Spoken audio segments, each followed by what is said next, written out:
لو أنزلنا هذا القرآن على جبل لرأيته خاشعا متصدعا من خشية الله وتلك الأمثال نضربها للناس لعلهم يتفكرون.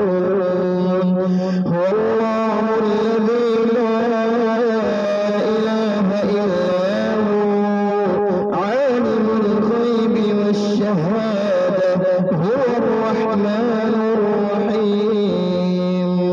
هو الله الذي لا إله إلا هو الملك القدوس السلام المؤمن المهيمن العزيز الجبار المتكبر سبحان الله عما يشركون.